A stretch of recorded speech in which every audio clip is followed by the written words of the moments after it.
မင်္ဂလာပါခင်ဗျာညာချမ်းချင်းလေးမှာအားလုံးပဲကိုစိတ်နှဖျားကျမ်းမာရှင်လန်းကြပါစီလို့ဥစွာနှုတ်ခွန်းဆက်လိုက်ပါတယ်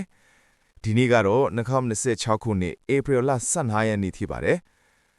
တနေ့တာရဲ့အလုတ်တာဝန်နေပြီးလို့အိမ်ပြန်နားနေချိန်မှာပဲကျွန်တော်တို့မိုးစလာကနေဒီနေ့ည9နာရီမှာအသက်တင်ဆက်လိုက်တဲ့မိုးလေဝသအခြေအနေတွေကိုတင်ဆက်ပေးသွားမှာဖြစ်လို့အဆုံးထိနားဆင်ပေးကြပါအောင်ခင်ဗျာ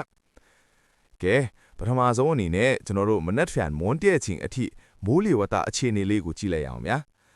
အခုလောလောဆယ်မှာတော့ဘင်္ဂလားပင်လယ်အော်အလဲပိုင်းနဲ့တောင်ပိုင်းတို့မှာတိမ်အနှဲငယ်ကနေတိမ်အတင့်ဖက်ထွန်းနေပါတယ်မိုးရွာနိုင်ခြေကိုကြည့်မယ်ဆိုရင်စကိုင်းတိုင်းဒေသကြီးအထက်ပိုင်းနဲ့ကချင်ပြည်နယ်တို့မှာနေရာကျဲကျဲစကိုင်းတိုင်းအောက်ပိုင်းချင်းရခိုင်ရှမ်းပြည်နယ်မြောက်ပိုင်းနဲ့တောင်ပိုင်းတို့မှာနေရာကွက်ကြားမိုးထစ်ချုံရွာနိုင်တာတဲ့မိုးရွာနိုင်ခြေက80%တောင်ရှိတာမို့လို့ဒီဒေသကမိဘပြည်သူတွေအနေနဲ့ထီးလေးမိုးကာလေးစောင့်ထားဖို့မမေ့နဲ့အောင်နော်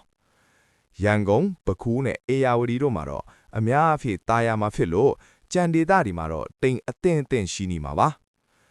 ထူးထူးခြားခြားသတိထားရမယ့်အပိုင်းလေးကိုလည်းပြောပြချင်ပါတယ်ဗျာ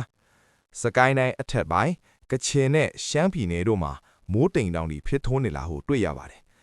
ဒီမိုးတိမ်တောင်တွေရွေ့လျားရလမ်းကြောင်းတစ်လျှောက်မှာမိုးရွာတာနဲ့အတူလေပြင်းတိုက်တာမိုးဒီကျွေတာမိုးချိုးဖြစ်တာနဲ့လျှက်စီးလက်တာမျိုးတွေဖြစ်နိုင်လို့အထူးပဲဂရုစိုက်ကြပါလို့မြစ်တာရက်ခံချင်ပါတယ်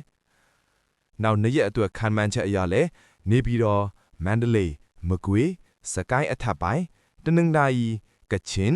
ကယားကရင်ချင်းရခိုင်နဲ့ရှမ်းပြည်နယ်တို့မှာနေရာကျဲကနေကွက်ကြားမိုးဆက်ရွာနိုင်ဦးမှာဖြစ်ပါတယ်။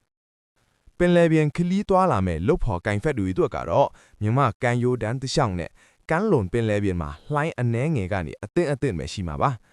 လှိုင်းအမြင့်ကတော့4ပေကနေ6ပေလောက်အထိရှိနိုင်တယ်လို့သိရပါတယ်နေပြီးတော့ရန်ကုန်နဲ့မန္တလေးမြို့ကြီးတွေမှာတော့မနက်ဖြန်မွန်းတည့်ချိန်အထိတင်အနှဲငယ်ကနေအများအားဖြင့်တာယာတဲ့ယာဒီဥလူကိုခံစားရမှာဖြစ်လို့အပြင်သွားစရာရှိတာတွေကိုစိတ်အေးလက်အေးစီစဉ်နိုင်ပါတယ်ခင်ဗျာအစီအစဉ်လေးကိုမဆုံးခင်မှာကျွန်တော်တို့တင်ဆက်ပေးနေတဲ့နေ့စဉ်မိုးလေဝသသတင်းတွေကိုလက်မလက်တန်သိရဖို့အတွက်ကျွန်တော်တို့ရဲ့ channel လေးကို subscribe လုပ်ထားဖို့တိုက်တွန်းပါရစေအားလုံးပဲဘေးအန္တရာယ်ကင်းစင်ပြီးတာယာတဲ့ညချမ်းလေးချစ်ပါစေခင်ဗျာ